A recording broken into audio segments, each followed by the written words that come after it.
Alors, Arsenal et le Real Madrid s'affrontent ce soir lors des quarts de finale de la Ligue des Champions. Donc, le coup d'envoi sera donné à 21h à l'Emirates Stadium à Londres. Donc, pour présenter un peu cette rencontre rapidement, bienvenue à tous.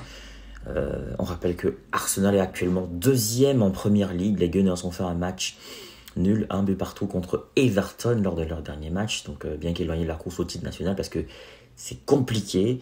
Ils affichent une excellente forme à domicile en Ligue des Champions cette saison, avec 4 victoires et un nul. Donc leur invincibilité à domicile en compétition européenne s'étend sur 16 matchs. Pendant ce temps, les Madrilènes, eux, également deuxième de la Liga, derrière Barcelone, restent irréguliers cette année. Ils viennent de perdre face à Valence, 1-2, donc du coup en championnat. Mais leur expérience, on sait que ce sont les rois de cette compétition. Avec sursis pour le Français, 30 000 € d'amende. Ils ont été 3 à être sanctionnés par l'UEFA. Ils adorent ça au Madrid, ce truc-là. C'est bizarre, ce club. Ce genre de célébration. Ce genre de... Non, mais le match avec sursis, c'est... Oui, c'est... Non, mais disons qu'au moins, peut-être qu'ils vont pas recommencer. Peut-être. Moi, je trouve que je préfère ça que l'argent, en fait. Le montant des amendes, s'agissant de joueurs qui gagnent des millions par mois, est pas extrêmement dissuasif. Convenons-en, comme 30 000 € pour vous, c'est pas grand-chose, mais pour nous, ça peut être un peu d'argent.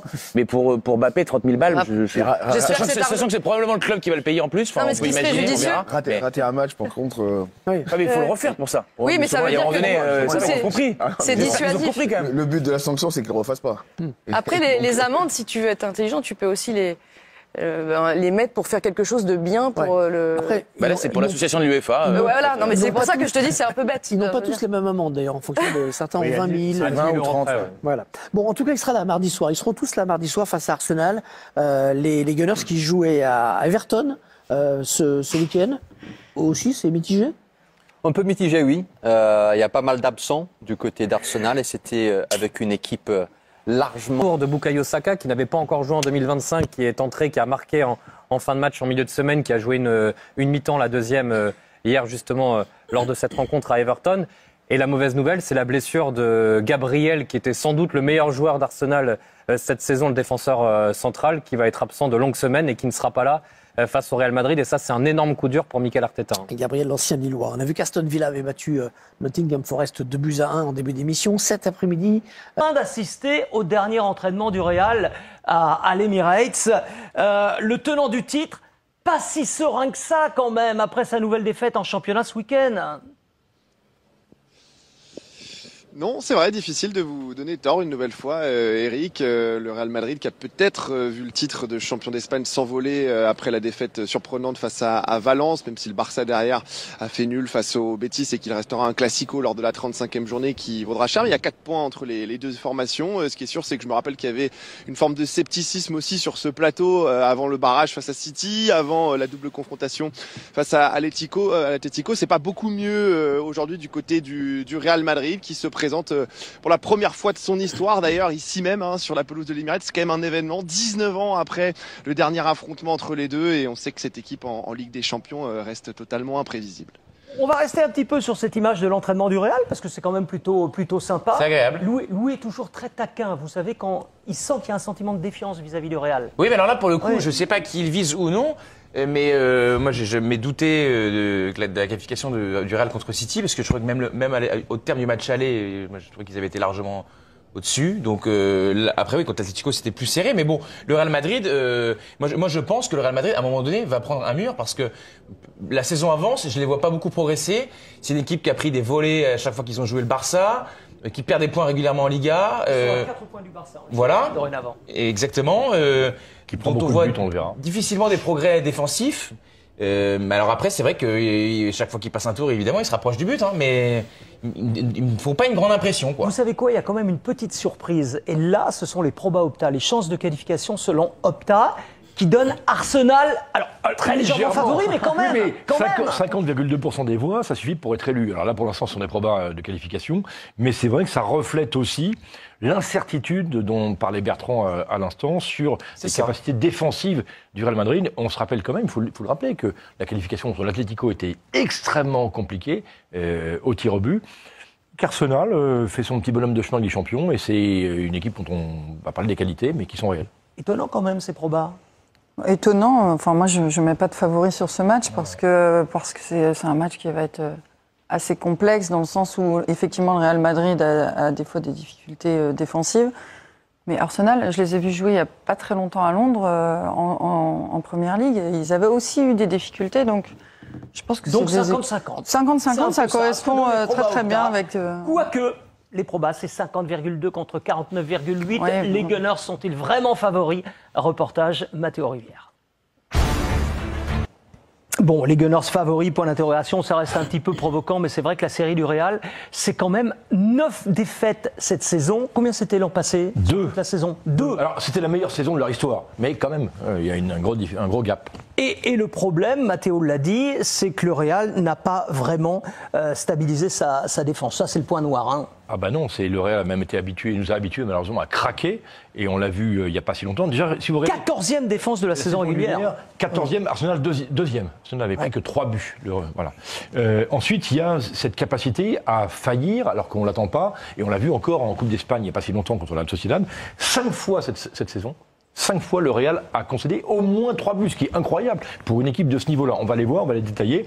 Ça avait commencé le 26 octobre avec un 0-4 contre le Barça, vous vous rappelez, quand Kylian Mbappé était toujours hors jeu. Le 5 novembre, en Ligue des Champions, 1-3 contre Milan. 3 partout au Rayo Vallecano, juste le 14 décembre. 2-5 face au Barça à nouveau en Super Coupe d'Espagne. Et la semaine dernière, 4 partout, incroyable, après prolongation, contre la Real Sociedad. Quand même, c'est lourd. On va aller le voir, Louis, justement, puisqu'il assiste toujours à l'entraînement du Real, mais vous savez, il a le droit à un quart d'heure. Est-ce que vous avez, Louis, la compo du Real de demain, la compo probable, et la défense surtout? Avec quelle défense demain, puisqu'on voit que c'est le gros point noir de la saison? C'est une défense à 2 inconnus majeurs. D'abord sur le côté gauche, puisque Ferland Mendy ne va pas pouvoir jouer. La question est de savoir si Carlo Ancelotti va aligner Fran Garcia, qui est quand même au cœur d'une saison difficile, ou David Alaba. Ça, c'est une vraie possibilité, même si celui-ci n'a plus évolué à ce poste depuis 2 ans. Et à droite, l'inconnu est de savoir si Federico Valverde va être aligné justement sur le côté droit de cette défense, ou alors ce sera Lucas Vazquez pour faire face à Gabriel Martinelli. Ce qui est sûr, c'est que ça va être une des vraies clés de ce match-là, parce que Martinelli à gauche peut faire des différences énormes. Bukayo Saka, même s'il sera peut-être un petit peu à court de rythme, lui aussi est terriblement tranchant sur son côté lorsqu'il joue. Donc voilà, ce Real-là encaisse beaucoup de buts et demain soir va tenter évidemment de ramener un résultat positif dans la perspective du retour. Bon, Courtois sera dans les buts, il est à l'entraînement. Elle vous inquiète aussi cette défense du Real, Bertrand Gaëtan? Voilà, inquiétante depuis le début de la saison. C'est vrai que c'est un équilibre qu'ils n'arrivent pas à trouver. Je pense qu'au-delà de la ligne de défense, ce qu'il faut parler, c'est l'équilibre défensif de l'équipe. C'est les efforts que toutes les lignes sont capables de faire et c'est ce qui fait un petit peu défaut. Est-ce que demain, la ligne d'attaque, la ligne de milieu sont capables de synchroniser leurs déplacements et de défendre ensemble? C'est surtout cette question-là qu'il faut répondre. En fait, ils ont perdu Toni Kroos, on sait qui a équilibré l'équipe, mais ils ont aussi perdu dès le début de saison Dani Carvajal, qui était leur capitaine, un peu l'âme de l'équipe, et son absence est incroyablement préjudiciable. Et ils ont un attaquant supplémentaire. En plus, qui ne défend pas beaucoup. C'est ça. C'était en creux, ça voulait dire ça. Non, mais c'est vrai. Enfin, ça fait partie de l'équilibre et je n'impute pas tout à Mbappé, évidemment. Mais l'arrivée d'un tel joueur, ça modifie les équilibres offensifs et défensifs également. Et quand à ça vous ajoutez les blessures, les méformes, ça peut faire beaucoup. Mais pour le moment, ils sont toujours en course à la fois pour la Liga, même si c'est loin d'être gagné, à la fois en Coupe et à la fois en Ligue des Champions. Donc pour un club en crise de résultats, ça va. Et en même temps, ils s'en tirent toujours. Exactement, c'est ça. Il y a la force, je ne sais pas si c'est du maillot, de le poids d'histoire, du réchauffement Garetier. Parfois du VAR, enfin voilà. Sachant que le match retour est à domicile. En plus. Ça devrait y aller. Mais en même temps, le Real peut compter sur ses stars. Devant Mbappé, c'est quand même un atout offensif. Bien sûr, bien sûr. Peut-être que défensivement, c'est un moins, mais devant, c'est un atout offensif, sachant qu'en plus, Arsenal a un jeu de position qui fait qu'il joue assez haut sur le terrain. Et en contre, ça peut aller très très vite avec les armes du Real. Donc, Arsenal va peut-être avoir un jeu qui va permettre au Real de s'exprimer avec les qualités des joueurs. On était en direct sur l'entraînement, on y est toujours d'ailleurs du Real Madrid. Il y a 3 quarts d'heure à peu près, Carlo Ancelotti était en conférence de presse extrait. Je pense qu'on s'est bien préparé. Je peux comprendre que si on ne gagne pas le match, car c'est une grande équipe, très forte, complète, s'ils arrivent à nous rentrer dedans, à mettre la pression, à jouer en transition, à jouer leur jeu, ça sera peut-être difficile pour nous. La seule à laquelle on pense, c'est de bien se préparer pour chaque match et appliquer cela demain. Demain, 21h sur Canal. Vous avez sûrement vu que Mbappé avait donné sa première grande interview en Espagne hier à la chaîne Sexta. Il ne s'était jamais exprimé aussi longuement. Alors, qu'en retenir ? La même petite phrase, un petit peu partout, que vous avez peut-être vu aujourd'hui. Ce ne fut pas une décision difficile de choisir entre le Real Madrid et l'argent. La seule chose que je voulais, c'était jouer ici au Bernabéu avec ce maillot, que le public crie mon nom, marquer des buts et être heureux. L'argent, c'est sûr que c'est important pour prendre soin de ma famille, mais pour moi, le plus important, c'est d'être heureux sur le terrain, dans ma vie. Et je savais qu'ici, au Real, je le serais. Je vous vois sourire, Geoffroy. C'est plus facile d'être heureux quand vous êtes déjà très riche, qui est le cas de Kylian Mbappé. Mais au-delà de ça, là, il dit qu'il répondait à une hésitation entre l'Arabie Saoudite et le Real Madrid, pas au PSG. L'ambiguïté est là. Il aurait pu dire entre le Real Madrid et l'Arabie Saoudite. Voyez, pour lever toute ambiguïté. Il ne l'a pas dit, donc forcément, après, je vous pose de procès d'intention. Parce que vous pensez qu'il y a 2 ans, il a choisi l'argent en restant au Paris Saint-Germain. Oui, c'est sûr, mais il y a 3 ans. Ce qui est aussi sûr, c'est que son rêve de toujours, ça c'est incontestable, est de jouer au Real Madrid. Donc il est allé au bout de son rêve et pour le coup, bravo à lui. Ouais, je pense que dire qu'il a choisi l'émotion et le rêve de gamin suffisait. Parce que comparer l'argent à jouer au Real Madrid, 20 millions ou 200... Ils disent que les sociaux sont envie d'entendre. Avec une prime à la signature considérable. Mais bon, voilà. je trouve la polémique un peu stérile. S'il répond à une question sur l'Arabie Saoudite, effectivement, là...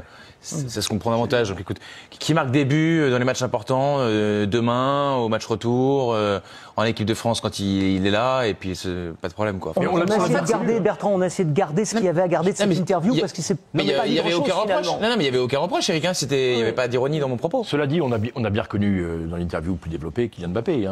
Je veux, j'ai envie, je veux, mes valeurs. Voilà, c'est Kylian Mbappé le même qui parle dans les médias français quand il nous parle. Ce sera un cataclysme si le Real Madrid était éliminé par Arsenal, un cataclysme pour le Real, pour Mbappé. Ce serait une nouveauté déjà. La dernière équipe qui a éliminé le Real Madrid en quart de finale, c'est Monaco en 2004. Depuis, le Real s'est qualifié 12 fois sur 12 à ce stade. Donc évidemment, ce serait une grosse surprise. Mais on pourrait parler de la fin d'une ère ou pas, peut-être de celle d'Ancelotti. On n'y est pas, évidemment, mais on se pose des questions. Parce que le Real n'est pas au mieux. On n'y est pas. Pour Mbappé, c'est sûr que ça serait, je pense, une grosse déception au regard du choix qu'il a fait et de son rêve qu'il a envie de vivre éveillé. Mais une grosse déception, ça reste du foot. Éliminé en quart de finale, au regard de ce qu'ils ont montré cette année face à Arsenal, c'est pas illogique non plus. Après, c'est la folie de Madrid, je pense qu'ils vont continuer, de mon point de vue. Alors, Louis Vix, on va retourner voir Louis Vix une dernière fois pour parler d'Arsenal cette fois. Parce qu'on a vu que Arsenal était légèrement favori. Est-ce que les Gunners assument ce nouveau statut finalement, Louis ?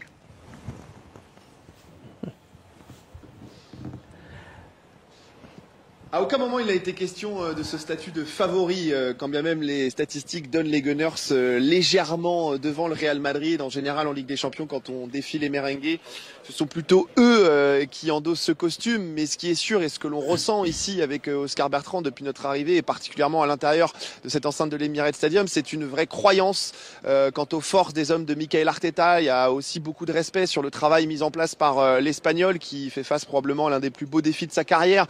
C'est la première fois que le Real va jouer sur cette pelouse de l'Emirates. 19 ans après le dernier affrontement entre les deux clubs en 2006, à l'époque c'est encore à Highbury. Cela permet de mettre en perspective le temps qu'il a fallu à Arsenal pour retrouver ce niveau en Ligue des Champions, et quand bien même ce n'est probablement pas la meilleure version des Gunners ces dernières saisons, ils ont quand même tout sur le papier pour mener la vie dure à une équipe du Real qui encaisse par exemple énormément de buts.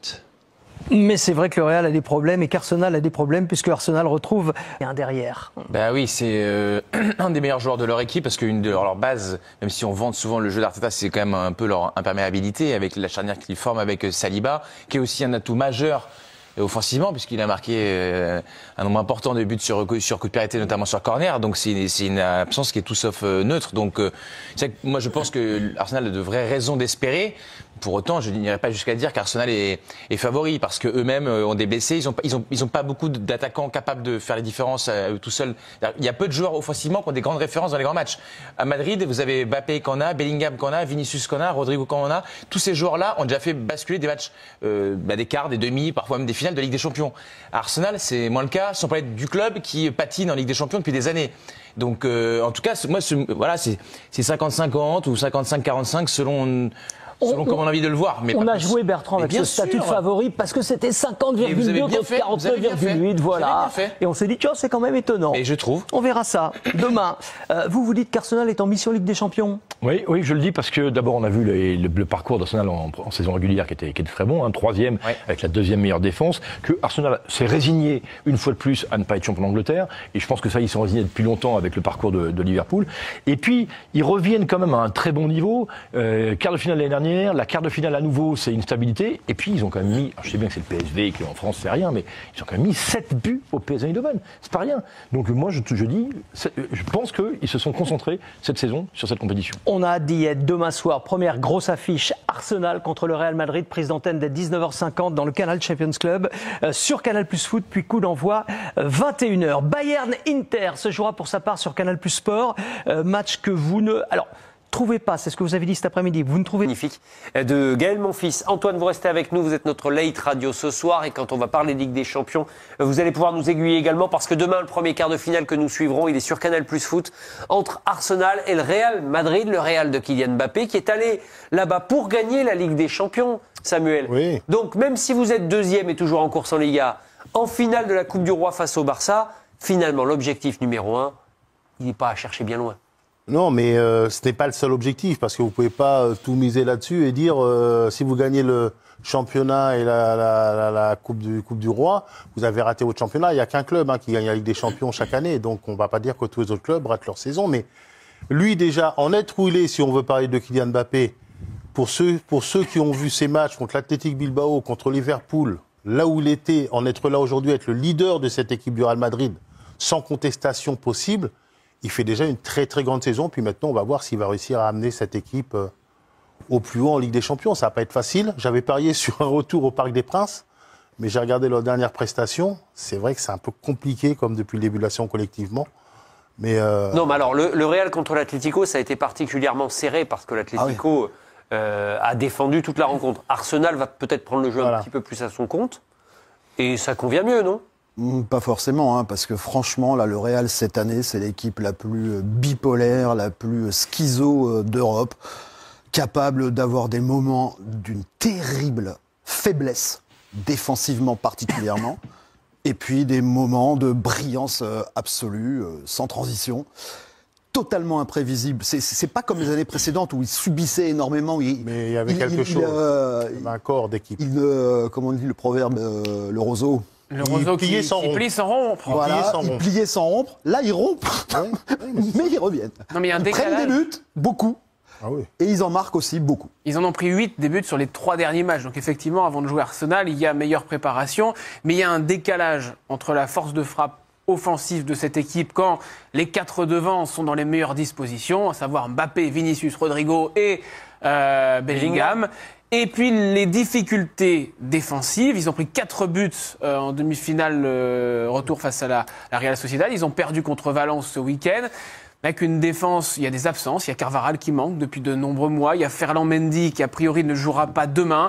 Donc tout ça, ça vient fragiliser l'édifice. Et Ancelotti n'a pas vraiment d'autre choix que d'aligner a priori les 4 de devant, ce qui il a d'autres choix s'il le voulait. Non, mais il les a un peu installés, et y compris dans les gros matchs. Alors ça a marché contre Manchester City. Mais il a le choix. Il a le choix. Le mot n'est pas le bon. Il a le choix, mais il a fait le choix de les mettre. Et a priori, il ne changera pas demain. Et il manque aussi un défenseur central, puisque le jeune Asensio enchaîne en défense centrale. Ouais. Non, mais quand vous voyez que le soi-disant remplaçant, par exemple, du mythe Carvajal, c'est Lucas Vazquez qui est un ailier en fait. Au niveau de. Il peut pas. C'est pour ça qu'il est obligé de se priver de Valverde, qui va probablement mettre effectivement en latéral droit. Donc il y a beaucoup de manques en défense individuelle, mais aussi dans l'animation défensive, l'équilibre défensif. Oui, c'est pour ça que moi, il est flippant parfois. Le effectif du Real, celui de cette saison, alors il y a l'ajout de Kylian Mbappé, qui est quand même extraordinaire. De tous les effectifs, c'est peut-être le plus faible depuis au moins 5 ans. Non, mais moi, quand on parle d'une équipe. Non, mais pour moi, ils sont quand même dans le déséquilibre, oui, il a raison. Ils sont quand même responsables de ça, les dirigeants et l'entraîneur du Real, parce qu'ils connaissaient leur manque à l'intersaison. Ils savaient. Il y a Kroos qui est parti. Oui, non, mais c'est pour ça. Non, mais et pas qu'un peu. Non, mais c'est pour ça que je dis qu'ils connaissaient leur manque. Ils savaient bien avant la fin de saison que Kroos allait arrêter. Ils savaient, comme tu as dit avec justesse, que Lucas Vazquez Pour les matchs de championnat, ça allait encore, mais quand le niveau s'élevait, ça deviendrait compliqué. Ils avaient des doutes sur le côté gauche entre Fran Garcia et Mendy parce qu'ils sont tous les deux en concurrence. Ils n'ont pas recruté dans ce secteur-là. Et aujourd'hui, ils le payent. Parce que je veux bien. Le Real est pris à son propre jeu de paillettes. Oui, il a fallu ajouter un attaquant de plus. Et quel attaquant Ça ne correspondait pas à un besoin. Ils voulaient Mbappé, ils l'ont eu. Effectivement, ça rejoint un petit peu la couleur galactique de l'époque. Bon, voilà, mais après, il faut bien faire des choix aussi. Oui, à un moment. Peut-être que sur la durée, ils vont corriger ça. Et ils vont accepter cette année de ne pas être forcément compétitifs en Ligue des Champions. Mais on ne sait même pas ça. Non, ils peuvent l'être. Mais la différence qu'il y a, c'est que du côté du Barça, du côté de Paris, l'entraîneur prend des joueurs qui rentrent dans sa stratégie. Tandis que du côté d'Ancelotti, c'est très compliqué. Je ne dis pas qu'on lui impose des joueurs. Bon, si, quand même. Non, mais il prend des joueurs et lui, il doit faire avec. Ouais, c'est ça. Et c'est très compliqué de mettre une stratégie derrière tout ça. Et c'est tout à son honneur. Il arrive à être quoi ? À 4 points du Barça, à être encore en Coupe du Roi et à être encore en possibilité de gagner la Ligue des Champions. On parle quand même du Real, Samuel, en même temps, avec les joueurs offensifs. Qui individuellement sont capables, comme personne, de te mettre un tel feu de toute façon. Que souvent, jusqu'ici, ça passe. Et Rodrigo est bien là. Et Rodrigo adore les quarts de finale. Rodrigo, c'est 5 buts en 7 matchs de quart de finale de la Ligue des Champions. J'ai cru que la recette magique allait s'arrêter là. On avait tout, on avait les ingrédients. J'ai oublié les fours. J'ai presque été au bout sans mes fiches. Après Rodrigue, as-tu du cœur ? Rodrigo, as-tu du quart ? Merci. Je vais prendre un dépôt. Ah oui, vous notez aussi. Vous pouvez la noter. Antoine, Judith, le Real Madrid et Arsenal s'affrontent rarement. Oui. C'est tous les 20 ans, un peu moins. Bon, on verra en 2046. En tout cas, la dernière fois, c'était en 2006. C'était il y a 20 ans, oui, en effet, en 8e de finale. Et on parle justement du Real des Galactiques. Arsenal s'était imposé 1-0 à l'aller à Bernabéu avec ce but magnifique de Thierry Henry. Au retour, 0 partout. Arsenal, cette saison-là, avait été jusqu'en finale. On se souvient également de cette course de Thierry Henry en toute fin de rencontre. Et donc, oui, du côté du Real, il y avait Zidane, Ronaldo, Beckham, Roberto Carlos. Mais ça n'avait pas suffi. Les Gunners, donc, qui avaient disputé leur seule et unique finale de Ligue des Champions cette saison-là. Et le Real n'a donc jamais joué à l'Emirates, puisque le match aller, c'était à Highbury à l'époque. Donc le Real n'a jamais joué à l'Emirates Stadium. Très très bien. Ce serait une découverte demain soir sur Canal Plus Foot. Le Real Madrid à Londres contre Arsenal avec le retour de Saka. C'est quand même la clé parce qu'il a joué 2 bouts de match déjà, mais Arsenal a été privé de ses attaquants pendant quasiment toute la saison, Philippe. De ses 3 attaquants. De ses 3 attaquants. Gabriel Jesus, bon, ça c'est fait. Non, mais alors voilà, sur le plan offensif, au moins Saka revient. Je ne sais pas s'il est capable de jouer un tel match. J'en sais rien, on verra. Mais c'est une bonne nouvelle avec Martinelli. Par contre, derrière, ils ont perdu, ils ont lâché du lest. Gabriel ne sera pas là, et donc c'est le Polonais Cuéllar qui va jouer. Il y a un gros problème quand même sans Gabriel. Cette équipe d'Arsenal, on parlait des difficultés défensives du Real. Arsenal, c'est pas du tout la même équipe avec et sans Gabriel. Gabriel qui est probablement le meilleur joueur des Gunners, le plus fiable depuis le début de la saison. Donc c'est une grosse et très embêtante blessure pour les joueurs de Mikel Arteta. Arsenal, c'est 75% de victoire avec la charnière Saliba-Gabriel. Vous descendez en dessous les 50% de victoire quand l'un ou l'autre de ces deux joueurs n'est pas titulaire. Et c'est 2 fois plus de buts encaissés quand il n'y a pas cette fameuse charnière. Donc ça veut dire beaucoup cette absence de Gabriel. Bon, à Everton samedi, Arsenal s'en est sorti sans trop de problèmes. C'était Everton. À Everton, oui. Oui, c'était Everton en face. Mais ils avaient déjà la tête à Madrid, ça, parce qu'ils ont dominé toute la première mi-temps. Oui. Ils se sont laissés aller sur une erreur de Noameri, le jeune. Oui. Non, de Lewis Kelly. Lewis Kelly, pardon, le jeune. Il fait une faute sur à peu près 10 mètres et qui préfère la faire vraiment pile quand il rentre dans la surface pour être sûr. Voilà, mais je pense qu'ils avaient déjà la tête à ce match contre Madrid, qui est quand même un grand événement. Mais ce que je pense, c'est qu'ils ont... Ça peut leur faire mal, c'est que c'est une équipe joueuse qui essaie toujours d'aller vers l'avant. Et eux, ils arrivent par contre à compenser les absences, même si effectivement Gabriel derrière, c'est mieux de l'avoir. Et avec leur collectif, ils arrivent à pallier le manque d'avant-centre, parce qu'ils ont joué longtemps sans avant-centre. Ils arrivent à pallier le fait que Saka ne soit pas là, alors c'est mieux que Saka revienne, parce qu'ils ont un jeu collectif, et je pense, malheureusement pour eux, qu'ils ne vont pas se renier. Ils vont jouer, ils vont essayer d'aller vers l'avant, et ils peuvent être punis par la qualité individuelle du Real. C'est demain soir sur Canal Plus Foot pour lancer les quarts de finale de la Ligue des Champions Arsenal-Real Madrid. Dans le même temps sur Canal Plus Sport, Bayern Munich, Inter Milan. Le rugby, on y revient, Champions Cup. La Rochelle a été éliminée, Thibaut Martinez del Cairo ce week-end. La Rochelle qui a été double tenant du titre, qui a même fait 3 finales de suite. et qui donc enchaîne les contre-performances. Un seul succès en 2025 pour le club rochelais. Ronan O'Gara. On a complètement... Moi je vais t'expliquer. Bien, moi mitigé, on va affronter Arsenal et en ce moment, le Real Madrid, faut dire la vérité, en ce moment c'est compliqué pour nous. C'est compliqué, surtout qu'on va venir dans leur stade, à l'Emirates Stadium. Parce que maintenant quand tu vois les gens du Real Madrid, quand tu vas à leur cuisse, ou quand tu vas à leur mollet, il y en a certains, ils peuvent croire que c'est grâce à la muscu. Non, c'est parce qu'ils ont les jambes lourdes. Parce que on a 90 minutes, voire même plus de 120 minutes dans les jambes. C'est lourd. De rien que déjà ça, physiquement. Ça va être compliqué, on est lourd physiquement, ça prend du temps pour partir. Cette lourdeur, elle prend du temps pour partir. Donc physiquement, les mecs sont fatigués. Surtout que Carlo, il veut pas faire tourner. Il a vu contre Valence, la fatigue. On a bien vu. Mais il veut pas faire tourner. Il a pas voulu faire tourner. Il y a Kogol qui a voulu faire tourner. Mais moi, j'ai une théorie de pourquoi Carlo, en ce moment, il agit comme ça. J'ai une théorie. Non. Parce que comme il sait qu'il va bientôt être inculpé de fraude fiscale, il veut tout faire pour être viré. Il veut tout faire pour partir. C'est très bien que s'il prolonge, il va plonger aussi. Il va plonger. Il va prendre 2-3 ans. Et s'il prend 2-3 ans, il pourra coacher le Real Madrid. Oui, il pourra coacher. Mais pas sur le banc du Real Madrid. Sur le banc des accusés. C'est là il voudra coacher. C'est que par là-bas qu'il pourra coacher. C'est que par là-bas. Donc il veut se barrer. Il doit partir. À un moment donné, il va dire à Florentino Pérez, je dois partir. Il doit partir. Donc Pérez va dire non, t'as un contrat, faut que tu restes. Donc il essaie de trouver des stratagèmes. Pour montrer qu'il a plus le flair, qu'il a plus les bonnes idées, il essaie de trouver. Même au début, comment il forçait avec Mbappé pour l'intégrer. Dans sa tête, il voulait pas l'intégrer.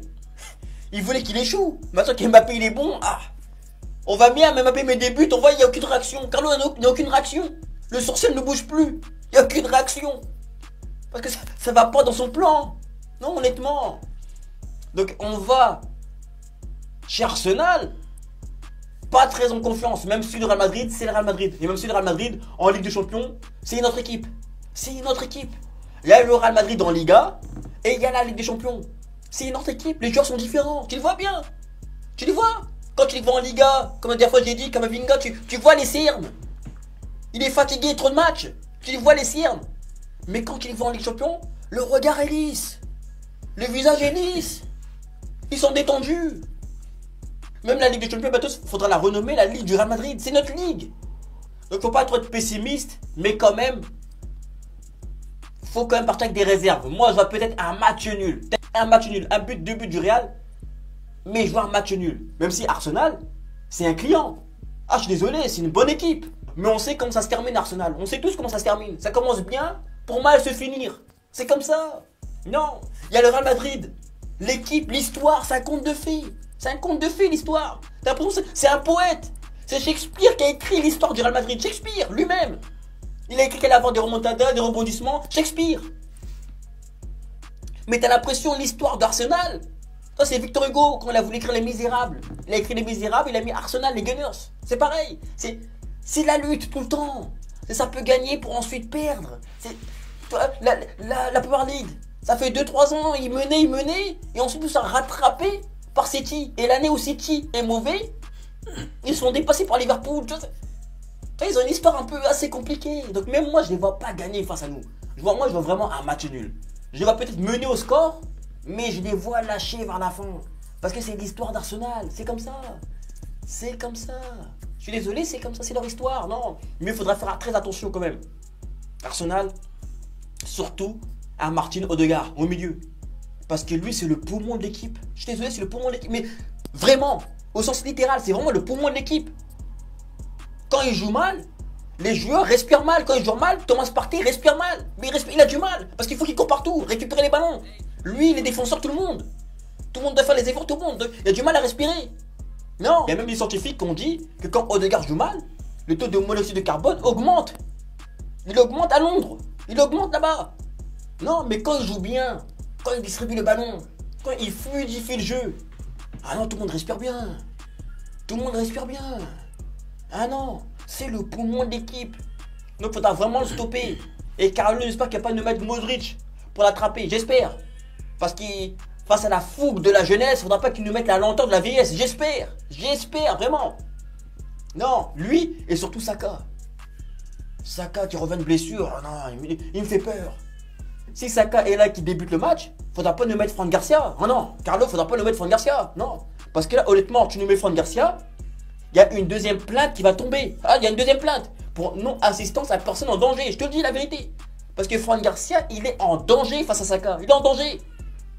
Même lui, il a écrit une lettre au commissariat.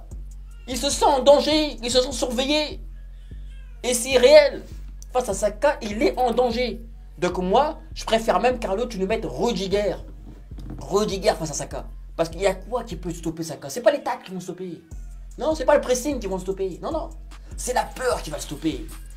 Et quand il va avoir Rudiger, la barbe, la carrure qu'il a, ça va lui rappeler son père, ça va lui rappeler son grand frère, un aîné. Et les aînés, tu les respectes. Tu peux pas mettre un petit pont à ton aîné. Tu peux pas mettre un petit pont d'Armont, ça se fait pas. Non, même si tu peux pas mettre un petit pont. Là, c'est pareil. Ça se respecte. Donc il aura peur. Donc il y a certaines choses qu'il va pas faire. Mais si tu mets Fran Garcia, ça va être chaud. Très chaud. Donc moi, je vais donner mon petit pronostic. Je vois peut-être un 2-2. Voilà, 2-2. Voilà, et peut-être au match retour, une victoire du Real Madrid. Mais je vois un 2-2. Donc dites-moi dans les commentaires ce que vous en pensez. Donnez-moi tous vos pronostics dans les commentaires. Et on se capte plus tard. Ouvre messieurs un dernier débat justement sur le Real Madrid, toujours en lice dans 3 compétitions, la Copa del Rey, la Liga et la Ligue des Champions. Sa fin de saison dépend-elle de la forme de Kylian Mbappé? C'est une question que Charles Grégoire soumet à votre appréciation. Et la question est posée avec donc les premiers éléments d'appréciation. Je me tourne vers l'un des anciens avant-centres. Il y a Samuel Aubé, mais j'aimerais avoir votre avis en premier, Mamadou. Est-ce que c'est lui qui va déterminer la fin de saison en partie. Real Madrid? Je pense en partie, même si je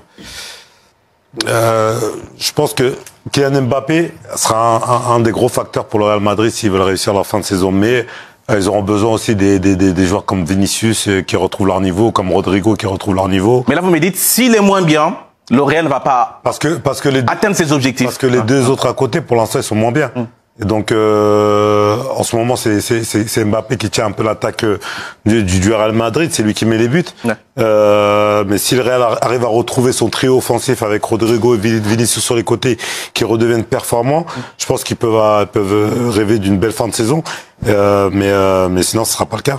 Et c'est vrai que le ratio, vous avez raison, hein, le ratio est clairement à l'avantage de Kylian Mbappé. 0,81 buts par match. C'est plus que Vini, c'est plus que Bellingham. En Liga, c'est même 58% des buts du Real Madrid depuis le début de l'année. Ça y est, ça dépend de lui. Le Real est dépendant de la forme de Kylian. J'ai un peu, mon jeune padawan, comme ça que j'appelais quand il était à 3, j'ai un peu la même analyse que lui, parce que je pense souvent à cette équipe du Real, que je dois souvent jouer. C'est-à-dire que Kylian Mbappé, aujourd'hui, les autres doivent admettre, alors c'est dur pour les autres admettre, que c'est le leader. C'est lui qui a pris le lead. Alors c'est dur, hein, parce qu'ils ont tous de l'ego, mais ils ne peuvent réussir... Collectivement? Non, pas collectivement, parce qu'ils n'auront jamais le collectif du Barça, que si les autres retrouvent leur meilleur niveau. Vinicius, Bellingham et Rodrigo. C'est lui qui a le lead, mais pour aller au bout dans les 3 compétitions qui leur restent, il faut que ces 3-là élèvent leur niveau. Ça ne fait pas un collectif, selon vous? Non, mais vous pensez que là, on a joué 70% des matchs, ils n'ont pas trouvé leur collectif, et ils vont le retrouver là sur les 9 matchs qui restent.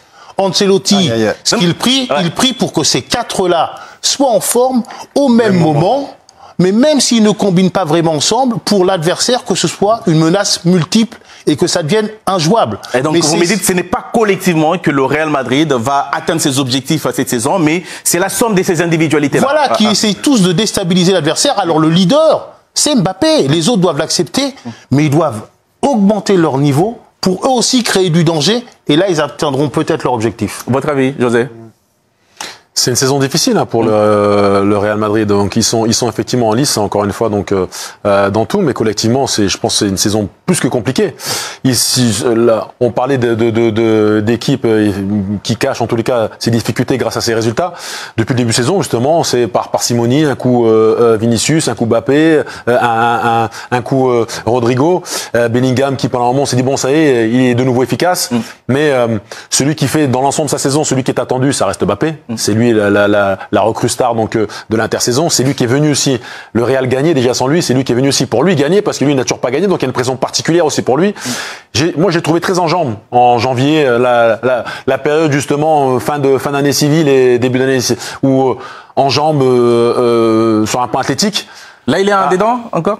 physiquement, je trouve de nouveau dedans. Alors, c'est-à-dire qu'il marque, certes, mais je ne retrouve pas le joueur d'il y a 1 mois et demi, 2 mois. Donc, il va falloir justement qu'il retrouve aussi un second souffle, parce que là, on rentre vraiment dans le sprint final, on aura besoin de lui. C'est-à-dire dans les matchs capitaux, on a évoqué justement donc les Gunners, mais on va voir justement, c'est là qu'il doit marquer. Là, il y aura une finale à aller chercher, c'est là qu'il doit marquer, c'est pas sur les matchs précédents. Mais et il est sur des stats à la Cristiano Ronaldo de la grande période. Ça veut dire que lui, vous avez parlé de ses retrouvailles avec le Paris Saint-Germain, c'est quelque chose qui les motive encore davantage et qui peut permettre au Real d'atteindre ses objectifs avec un Kylian Mbappé hyper motivé. Il y a les stats, ça c'est quelque chose, il y a la capacité à emmener ses partenaires avec vous. Cristiano, à l'époque on disait il est individualiste, on l'aime, on l'aime pas, mais il emmenait ses partenaires avec lui. Donc maintenant, est-ce que... Même sur la première saison, regardez, ça c'est la comparaison entre Kylian Mbappé et Cristiano Ronaldo sur la première saison. En fait, on a comme l'impression que Kylian n'est pas en train de faire une belle saison, mais en tout cas, c'est un point individuel, il fait une bonne saison, parce que tout le monde est déjà... Le pari est gagné, déjà. C'est une saison difficile. Alors, je sais pas si le pari est gagné, parce que il est venu pour gagner, et si au final, tu termines pas champion, tu gagnes pas la Liga, tu gagnes pas Ligue des Champions, tu gagnes peut-être qu'une coupe, ou même tu gagnes, ce sera pas une saison réussie. Ouais, mais tu as été comme moi, tu l'as vu jouer, et pourtant, je suis un supporter de Kylian Mbappé. Tu l'as vu jouer à Liverpool, tu l'as vu jouer contre Bilbao. Franchement, je pensais pas qu'il en serait là aujourd'hui. Il avait touché le fond à ce moment-là. Il a réussi à reprendre la bascule en peu de temps. La bascule en si peu de temps sur un tel club. Il joue pas dans 4e division. La pression était énorme. La pression était énorme. Il a réussi à retourner une situation qui paraissait, tout le monde avait peur pour lui à un moment donné. Crash. Tout le monde était bon, il est mort. Et il a réussi à retourner ça. Est-ce que justement, il a atteint un niveau pour amener non seulement le Real, mais aussi ses coéquipiers, faire en sorte que Vini, Bellingham, Rodrigo puissent le suivre? Il y a les circonstances qui l'ont un peu aidé aussi. Parce que, bon, aide-toi et le ciel t'aidera. Donc, il a d'abord lui-même repris les choses en main pour justement s'imposer. Mais parallèlement, Vinicius a plongé. Donc, et ça, c'est une circonstance qui l'a aidé. C'est une circonstance qui a fait que le discours du président Pérez de dire notre tête de gondole maintenant, c'est Kylian Mbappé, a été plus facile à accepter par ses coéquipiers. Parce qu'il est redevenu performant au moment où son concurrent interne l'était moins. Et du coup, les chiffres parlent d'eux-mêmes, 33 buts, vous les avez montrés, 33 buts cette saison, toute compétition confondue. Vinicius, il est à 19, et Bellingham à 13, et Rodrigo à 14. Donc, effectivement, c'est lui aujourd'hui le joueur le plus performant. Mais il va falloir tenir, parce qu'ils sont déjà, le Real, ils ont déjà joué 50 matchs cette saison. Alors c'est pour ça que c'est difficile de comparer avec ce qu'avait fait Cristiano Ronaldo à l'époque ou Zamorano, parce qu'ils jouent beaucoup plus. Ils ont joué la Super Coupe d'Espagne, déjà c'est 2 matchs en plus. Ils ont fait le tour supplémentaire, le tour de barrage en Ligue des Champions. Ils sont allés jouer la Super Coupe d'Europe. Ils ont joué la Super le Coupe intercontinentale en Arabie Saoudite. Bref, ils ont fait plein de matchs de prestige en plus, qui font qu'à un moment ou à un autre, il y aura le mondial, il y aura le mondial des clubs. Donc ça fait monter mathématiquement, il y a plus de matchs, ils marquent, donc ça fait monter ses performances. Mais jusqu'à quand il va pouvoir tenir comme ça? Parce que cette année, ils sont vraiment sur une année absolument délirante au niveau du calendrier. Non, mais ça a toujours été le cas pour le Real Madrid ces dernières saisons. C'est toujours à l'arrache. Collectivement, c'est pas. En fait, on se pose toujours des questions. C'était pas aussi à l'arrache que d'habitude. Ouais, c'est encore plus que d'habitude. L'an dernier, ils avaient des moments où c'était dur, mais ils disaient on défend, on reste devant pendant un certain temps, et après, ils repartaient sur quelque chose de fort, quelque chose. Il y a plus de certitude quand même. Oui, c'est ça. Il y avait Toni Kroos. Là, on l'a vu encore défensivement contre la Real Sociedad en coupe. Même contre les Ganes, ça ne tient qu'à un fil cette équipe. Mais ce qu'on doit se dire aussi, c'est qu'ils sont qu'à 3 points du Barça. Ils sont encore en liste en Ligue des Champions et en Coupe de la Reine. Donc, c'est officiel, la Premier League a définitivement adopté le hors-jeu semi-automatique avec une implémentation à partir du 12 avril à l'occasion de la 32e journée. Êtes-vous pour ou contre cette technologie qui permet un placement plus rapide de la ligne virtuelle du hors-jeu basé sur le suivi optique des joueurs? C'est une question qui oppose Xavier Barré à Mamadou Niang. Ils ont chacun 40 secondes pour vous convaincre et on démarre avec votre argumentation. Xavier, vous êtes plutôt favorable à cette évolution? totalement favorable parce que c'est la suite logique des innovations technologiques qui sont arrivées ces dernières années dans le football. On a décidé de recourir à la vidéo, mais souvenez-vous, c'est encore le cas en France, on est là, est-ce qu'il y avait hors-jeu ou pas? Il faut que le technicien place la ligne. Ah oui, mais si, est-ce que c'est au départ du ballon? Non, là c'était peut-être la fraction de seconde précédente. Du coup, il était hors-jeu, il n'était pas hors-jeu. On avait encore des discussions là-dessus. Aujourd'hui, on a une technologie qui a été éprouvée lors de la dernière Coupe du Monde au Qatar, lors du dernier Euro en Allemagne, qui a déjà servi dans d'autres compétitions, une technologie qui est au point avec la possibilité de dire tout de suite si le joueur est en position de hors-jeu ou pas. Adoptons-la. On enchaîne avec la réponse de l'ancien attaquant Mamadou Niang. Pour vous, c'est non. Pourquoi?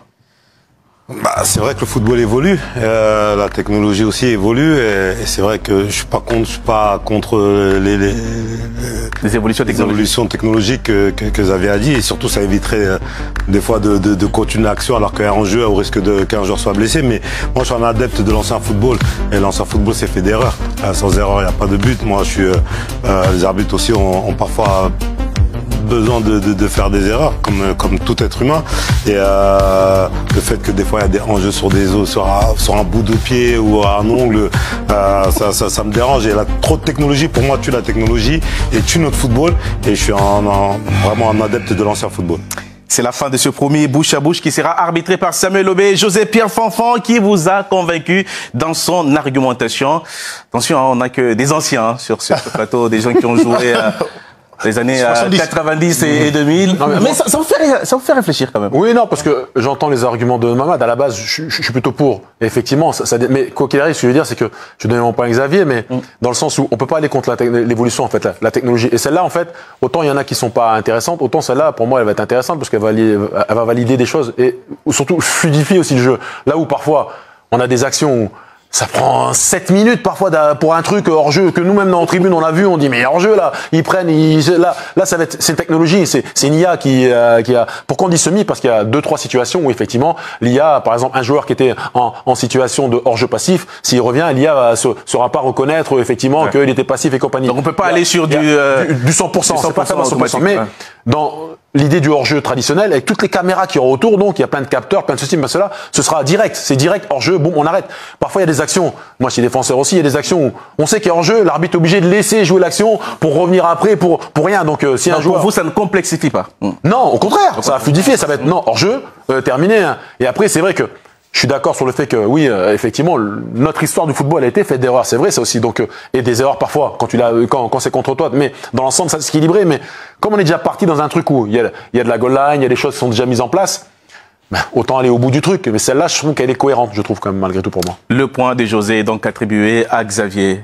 Et le vôtre alors? Pareil, je vais pas faire long parce que c'est les mêmes arguments que José. On peut pas freiner la technologie aujourd'hui et voilà, ça va sécuriser un petit peu tout le monde. Voilà, on va arrêter les actions très vite, très tôt. Ils savent qu'il y a la technologie qui est là, donc allons-y. C'est comment gagner? Assez rare. Assez rare. Belle victoire en tout cas de Xavier Barry sur ce premier bouche à bouche. Et l'autre duel, l'autre bouche à bouche que je vous propose, c'est entre José-Pierre Fanfan et Xavier Barry. Tant qu'on y est, Xavier Barry a gagné le premier bouche à bouche, il rempile. Vous avez choisi de confronter vos points de vue sur le retour des blessures de Bukayo Saka. Permet-il à Arsenal d'y croire face au Real Madrid en Ligue des Champions? Et c'est un oui pour vous, José. Dites-moi pourquoi. Bah déjà sans lui, même déjà je pense qu'il devait y croire, parce que c'est pas, certes c'est un Real, on connaît l'histoire du Real, on va pas faire leur historique, on connaît l'amour ou l'histoire qui est particulière entre eux et la Ligue des Champions, mais Bukayo Saka c'était 100 jours d'absence, il revient, il marque d'entrée de jeu, il change tout l'attaque des Gunners. Martinelli est également donc revenu, ça aussi donc c'est un point positif. Un Odegaard est beaucoup meilleur justement dès l'instant où il y a un Bukayo Saka donc à ses côtés. C'était déjà solide défensivement. Sur le fond d'attaque, un Merino aussi donc fait le job, donc dans un faux rôle de numéro 9, il y a vraiment un plus qui est arrivé. Il insuffle quelque chose de plus que positif, en tous les cas dès l'instant où il laissait la pelouse, on l'a vu encore là, dès son entrée. La réponse maintenant de Xavier, vous défendez un point de vue contraire. Oui, parce que moi j'aimerais tellement que ça fonctionne, qu'Arsenal élimine le Real Madrid, mais j'y crois pas. J'y crois pas parce que même si Bukayo Saka est un super joueur, déjà ça fait 3 mois qu'il a pas joué, donc là il a fait une bonne rentrée, mais bon, il a un peu un cours de rythme et ça risque d'être un vrai handicap, ce manque de rythme au niveau de la Ligue des Champions. Et puis ben, le match aller est à Arsenal et le match retour est au Bernabeu. Et on connaît l'histoire. Quand le match retour est au Bernabeu, eh ben vous vous qualifiez jamais. Donc malheureusement, je suis un peu désespéré, mais je pense que Bukayo Saka tout seul, alors qu'il manque déjà Kai Havertz, qu'il manque Gabriel Jesus, qu'il manque aussi Gabriel Magalhaes, le défenseur qui s'est malheureusement blessé. Je pense que malheureusement, le retour de Saka ne suffira pas. Et c'est la fin de ce deuxième bouche à bouche. On me dit dans l'oreillette par notre rédacteur en chef Maxence Besson qui dit « Vous avez oublié Lyon ». Lyon a déjà éliminé le Real Madrid à Santiago Bernabéu. Il y a eu l'Ajax aussi, mais ça remonte un petit peu. Ça remonte un tout petit peu. Ça remonte un peu. Pas rien à prendre. Qui a été le plus convaincant sur cette question? On retrouve notre super arbitre du soir. Il n'a pas voulu être voilà, dans la bagarre ce soir. Non, il veut arbitrer. Non, mais le retour de Saka, c'est une très bonne chose. Arsenal, avec ou sans lui, ils devaient y croire, mais ils n'ont pas les mêmes atouts. Mais moi, j'ai parié depuis un petit bout de temps, alors je peux me tromper, hein, et vous me le direz. Je peux vous rappeler ça. On va retrouver Kylian Mbappé au Parc des Princes. Je sens que l'histoire, ça va être ça. Donc c'est pour ça que les arguments, oui, sont bons, mais je sens qu'Arsenal, même si collectivement c'est une meilleure équipe, ils vont passer au trapèze. Avec ou sans Bukayo Saka, donc je donne mon point à Xavier. Xavier qui est anti-gunner, c'est rare. Ouais, c'est vrai. Il aimerait bien y croire. Non. Mais il ne veut pas y croire. Il a le premier point. Ça, c'est les fausses. Est-ce qu'il aura le deuxième? Moi, les arguments se défendent des deux, hein, mais j'ai envie de donner mon point à Xavier parce que je pense que Bukayo Saka, ça fait quand même énormément de temps qu'il a pas joué et je sais pas s'il aura le rythme pour en Ligue des Champions. C'est pas le même rythme qu'en Première Ligue ou qu'en Ligue 1, donc. Ils ont le droit d'y croire, ils peuvent y croire, mais je pense pas que ça va tout révolutionner le fait que Saka revienne dans l'effectif. 2 victoires de Xavier Barré, c'est pas un poisson d'avril. C'est un jour remarqué de 3 avril, hein. Même vous doutez. Alors, Arsenal et le Real Madrid s'affrontent ce soir lors des quarts de finale de la Ligue des Champions. Donc, le coup d'envoi sera donné à 21h. à l'Emirates Stadium à Londres. Donc, pour présenter un peu cette rencontre rapidement, bienvenue à tous. On rappelle que Arsenal est actuellement 2e en Première Ligue. Les Gunners ont fait un match nul, 1 but partout contre Everton lors de leur dernier match. Donc, bien qu'éloigné de la course au titre national, parce que c'est compliqué, ils affichent une excellente forme à domicile en Ligue des Champions cette saison, avec 4 victoires et 1 nul. Donc, leur invincibilité à domicile en compétition européenne s'étend sur 16 matchs. Là. Pendant ce temps, les Madrilènes, eux, également 2e de la Liga, derrière Barcelone, restent irréguliers ces temps. Ils viennent de perdre face à Valence, 1 contre 2, donc du coup en championnat. Mais leur expérience, on sait que sont les rois de cette compétition avec 14 Ligues des Champions, leur expérience, le poids de l'histoire, comme on dit souvent, peut leur permettre de se transcender et bien sûr de remporter ce match face à Arsenal. Voilà. C'est même pas seulement 14, c'est 15 titres. C'est 15 titres finalement, 15 titres. Donc moi je suis calé à 14, mais c'est 15 titres, là je viens de vérifier. 15 titres pour le Real Madrid, donc c'est énorme, voilà. C'est vraiment énorme. Donc la composition probable sera du 4-3-3 du côté de l'équipe d'Arsenal. On aura Raya, Saliba, Timber et Kiwo probablement en défense. Lewis, Kelly, Odegaard en milieu de terrain avec Rice, Merino. Voilà, donc, et puis devant Trossard, Saka et Martinelli. Donc le Real également, ça bouge beaucoup parce qu'il y a souvent Mbappé qui donne les mots de tête à Ancelotti, mais en défense on aura bien sûr Asensio, Rudiger, Garcia. Alors le Real Madrid vient de se qualifier face à l'Atlético. Ça se passe toujours comme ça, on va dire que les matchs sont toujours âprement disputés, mais à la fin le Real finit toujours par se qualifier, que ce soit dans les prolongations, dans les tirs au but. On se souvient de l'époque de Cristiano Ronaldo, ça se passait toujours de la même façon, ça se terminait toujours comme ça. Voilà, le Real finissait toujours par passer. Et comme l'année dernière face à City, c'est bien sûr qui? C'est qui? Comme face à City, c'est Rudiger, Antonio Rudiger qui vient qualifier Le Real Madrid, incroyable, incroyable. C'est très très disputé. Je pense que le nouveau format, la Champions League, amène plus de compétitivité. Ça crée du désordre, ça crée un chamboulement, mais au finish, ça crée plus de compétitivité. Il y a du désordre et du chamboulement, mais à la fin, il y a de la compétitivité.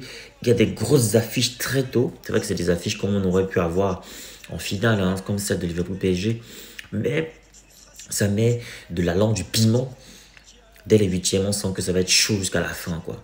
Et n'importe quel gros, n'importe quel mastodonte, n'importe quel géant peut tomber. On sent que n'importe qui peut tomber. Personne n'a sa place à suivre au soleil. N'importe qui peut tomber, peut chuter. Donc chacun a intérêt vraiment à bien se tenir. Parce que là, le Real a eu chaud. Le Real a eu chaud face à l'Atlético, il faut le dire. Le Real Madrid a vraiment eu chaud. Mais comme pour finir, le Real a 9 vies. Le Real est qualifié. Bravo à cette équipe du Real Madrid qui réussit toujours à se relever, à survivre. La Maison Blanche, voilà, en route pour conquérir peut-être une 15e Ligue des Champions avec son coach Ancelotti, le coach des stars. Alors, merci d'avoir regardé cette vidéo. C'était une réaction à chaud comme ça, juste après le match Real Madrid-Atlético Madrid. On se retrouve donc pour une prochaine vidéo. On va développer tout. Alors, décidément, cette séance en fait, ces huitièmes de finale, ces matchs à élimination directe se terminent tous au tir au but. Là, on est dans une séance de tir au but là, entre l'Atlético Madrid et le Real Madrid. C'est Mbappé qui va s'avancer.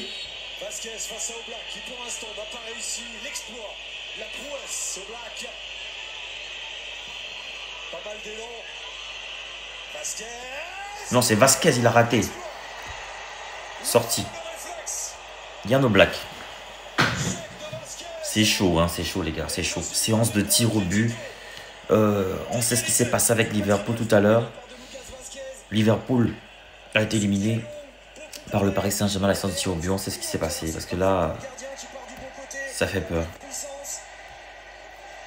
Est-ce que le Real va sortir? Est-ce que le Real va sortir? Llorente se lance. Est-ce que le Real Madrid va sortir? Est-ce que le Real va sortir? Oh, Llorente est sous la barre. L'a trop soulevé en fait. Il est trop assuré.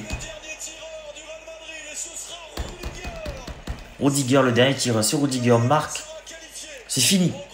Si Rudiger marque, c'est fini.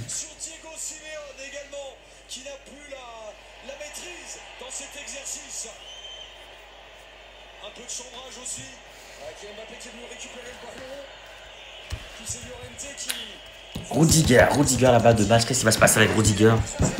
À la balle de match. Rudiger à la balle de match. Qu'est-ce qui va se passer? Qu'est-ce qui va se passer avec Rudiger? Qu'est-ce qui va se passer avec Rudiger? Rudiger.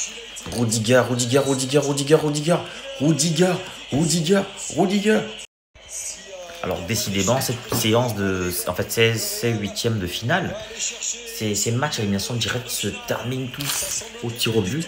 Là, on est dans une séance de tir au but là, entre l'Atlético Madrid et le Real Madrid. C'est Mbappé qui va s'avancer.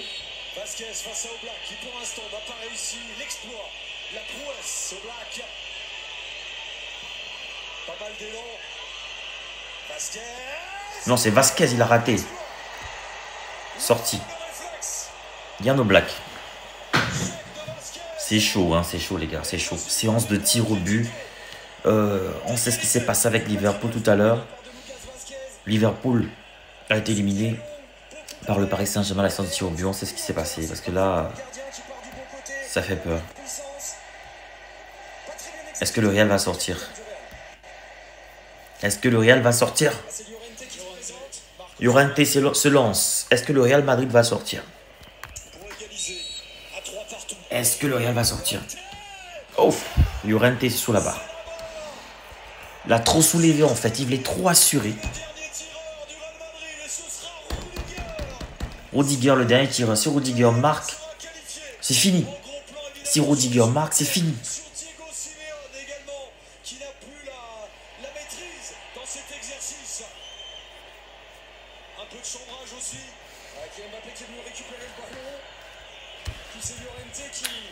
Rudiger à la balle de match, qu'est-ce qui va se passer avec Rudiger à la balle de match? Rudiger à la balle de match, qu'est-ce qui va se passer? Qu'est-ce qui va se passer avec Rudiger? Qu'est-ce qui va se passer avec Rudiger? Rudiger.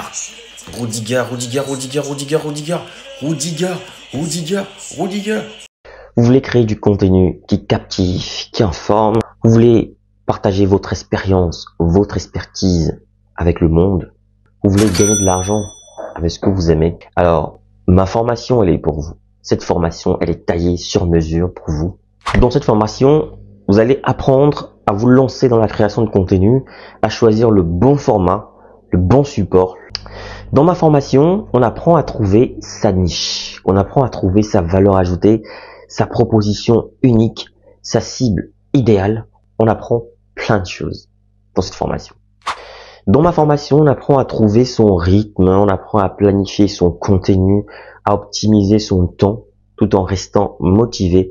C'est une formation accessible à tous, que vous soyez expérimenté, débutant, voilà, que vous vouliez créer du contenu audio, vidéo, écrit ou multimédia. Cette formation, elle est pour vous. Vous devez absolument l'apprendre. Alors cette formation est flexible, vous pouvez la suivre à votre rythme, selon vos disponibilités, vos besoins, vos envies. Elle ne coûte pas cher. 150 € pour tous les résidents en Occident et 75 000 francs pour tous ceux qui résident en Afrique. 75 000 francs CFA seulement. Alors qu'est-ce que tu attends? Souscris rapidement à cette formation parce que les places sont limitées à 50 places maximum et il y aura des formations chaque mois. Chaque formation dure 2 semaines minimum et 1 mois pour ceux qui ont du mal. Il y aura 2 semaines en plus de rémédiation pour essayer d'aider les autres. Alors, appelle ce numéro rapidement et surtout, écris à cet email pour souscrire à cette formation. Voilà, le numéro, je rappelle, 0467 81 59 18, précédé du plus 32. Donc, je reprends, plus 32 0467 ou alors plus 32 467 81 59 18, disponible bien sûr par appel et sur WhatsApp ou alors écrivez-moi tout simplement par mail pour souscrire à votre formation. Donc je vous attends nombreux et les places sont très limitées. Donc à très bientôt.